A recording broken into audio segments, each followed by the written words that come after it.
Hello and welcome to Mental Floss video. Today we're going to be talking about Halloween. Like, do people actually poison their neighbors with Halloween candy? And why do people like horror movies? Isn't real life plenty scary? Alright, let's get spooky.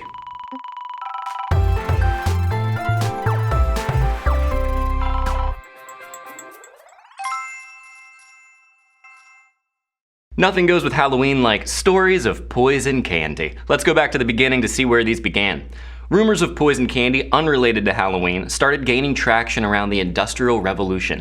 In 1877, the New York Times reprinted an expose from the Boston Commercial Bulletin about candy supposedly containing some of the most deadly poisons. Throughout the next couple decades, newspaper stories like poison in Christmas candy were common, but they were usually unfounded speculation by campaigners worried about the new fillers and preservatives candy manufacturers were using. So in 1884, a group of candy makers called the National Confectioners Association got together to fight these claims. In 1907, the NCA published almost 500 pages on the subject, featuring the newspaper articles alongside evidence refuting the poison candy stories. They claimed that some people might put poison in candy, but candy on its own was safe. In 1959, there was one of the first public cases of Halloween candy tampering. A dentist in California gave trick-or-treaters laxatives covered in candy. About 30 ate them and got sick, though none fatally. The dentist was charged. That's a mean person. In 1964, a woman in New York was arrested for endangering children, but she thought it was a blatant Halloween prank. Teenagers that came to her house got bags that read poison, containing things like dog treats and, quote, poison buttons. She verbally warned them too. In 1970, a 5-year-old in Detroit died of a heroin overdose. His Halloween candy was found with heroin on it, but he'd actually acquired the drug from his uncle. The family tampered with his candy afterwards to make it look like a random stranger poisoning. 4 years later, Ronald Clark O'Brien poisoned the pixie sticks of 5 kids, including his son and daughter. He also tried to make it look like a stranger handed them out on Halloween. He was convicted of murder in 1975. It was circumstantial, but he had taken a $40,000 life insurance policy on his kids soon before the son's death. Also in 1975, Newsweek published an article saying that Halloween candy had been poisoned, causing the deaths of multiple children. But still, at this point, there were only those 2 cases just mentioned, and they were committed by the children's families. In 1990, a 7-year-old girl in California died after collapsing while trick-or-treating.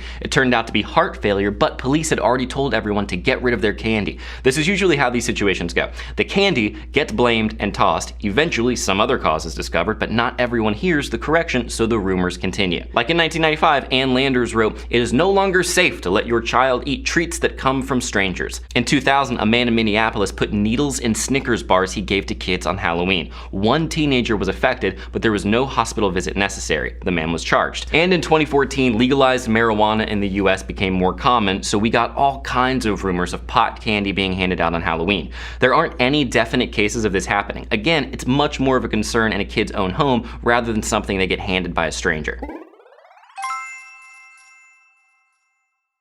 So you probably won't get random poison candy on Halloween, but you might become a random participant in some research. Economist Dean Karlan has used his house as a location for Halloween research over the years. In 2018, a paper was published compiling information gathered by Karlan and his colleagues from 3 previous Halloweens. They wanted to see the effects of First Lady Michelle Obama's campaign to encourage healthy eating and exercise. She was the public face of the campaign, so the researchers wanted to find out whether reminding kids of Michelle Obama would encourage them to act in accordance with the campaign. 1,223 kids were participants with an average age of 8.5. They would approach the porch and then be directed to either side of it by a researcher. In 2012, there was a picture of Michelle Obama on one side of the porch and a picture of Ann Romney on the other side. In 2014 and 2015, they still had Michelle Obama on one side, but used a picture of Hillary Clinton in place of Ann Romney, or no picture. Sometimes, the kids were asked beforehand if they knew who was in the picture. Other times, they weren't. Then, each child, regardless of which side they were on, was asked if they'd like fruit or candy. Either a box of raisins or something like a Snickers. I mean, they're making it real hard for the kids to choose here. The researchers found that about 28.1% of children chose fruit when they were standing in front of the Michelle Obama picture. For the other groups, about 23.5% of kids chose fruit. The writers did note that these results can't be used to make larger assumptions about the effects of Michelle Obama's campaign.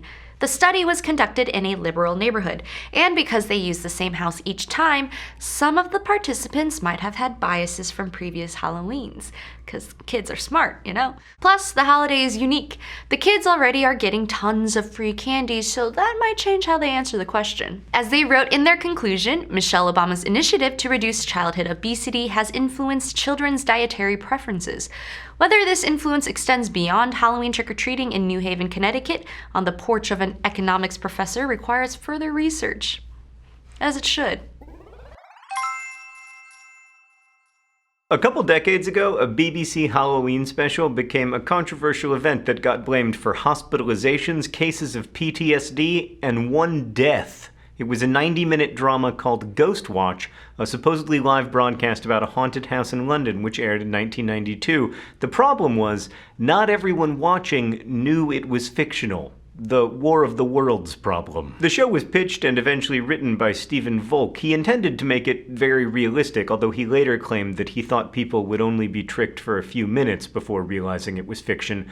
To play up the realism, they cast real, well-known BBC presenters. 2 were at the haunted house, and 1, Michael Parkinson, hosted from a studio. Now, there was a disclaimer before the show, but it was a bit vague. Now on BBC One, Screen One presents an unusual and sometimes disturbing film marking Halloween. Over the centuries, there have been countless reports of ghosts and ghouls.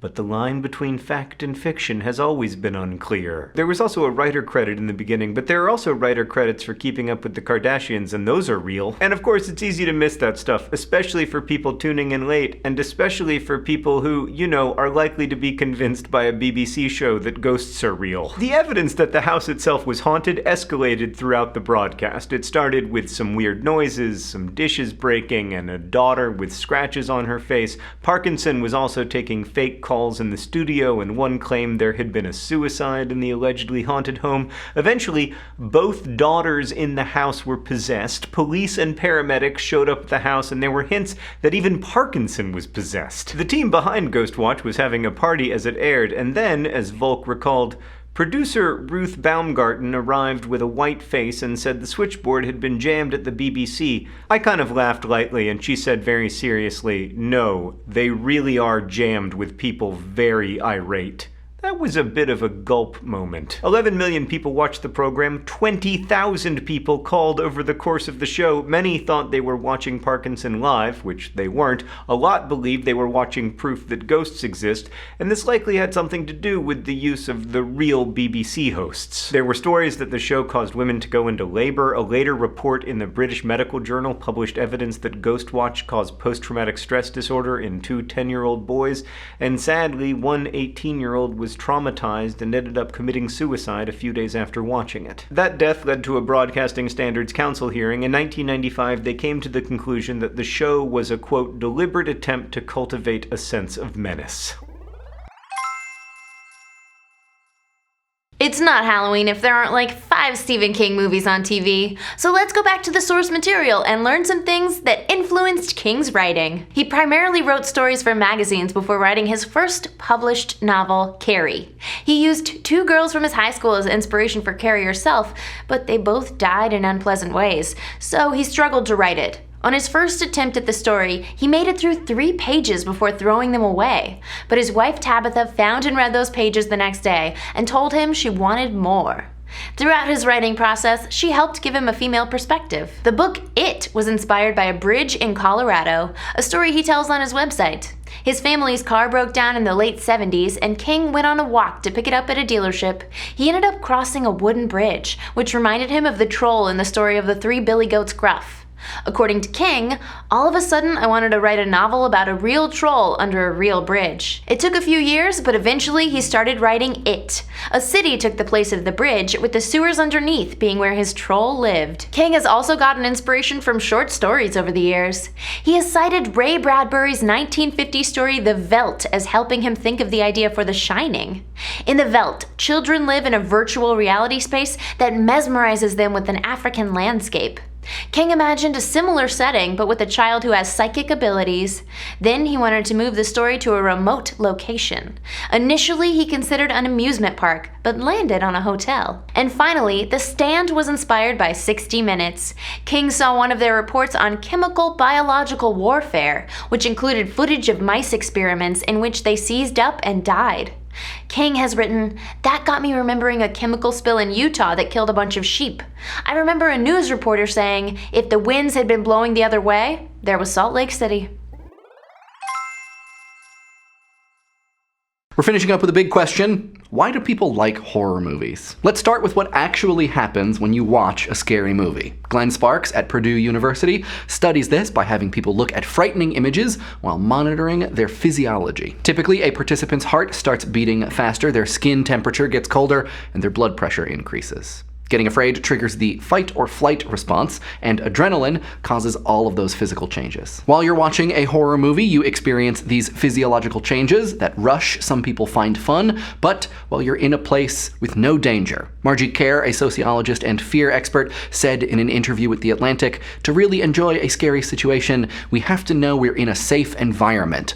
It's all about triggering the amazing fight or flight response to experience the flood of adrenaline, endorphins, and dopamine, but in a completely safe space." Experts also know that if you go through something causing this kind of adrenaline, it can bring you closer to the people with you. It can form a stronger memory of that moment, and people may also feel more accomplished after watching a horror film, having endured a scary thing. Plus, according to psychologist not Terminator Linda Hamilton, we are attracted to doing things that are unusual. How many people slow down and look at an accident? It's just not something you see every day. But to have fun, it is important that the film is fiction. A study was conducted in the 90s in which college students watched actual grisly events like surgery and cow slaughters. Only 10% were able to watch all of it.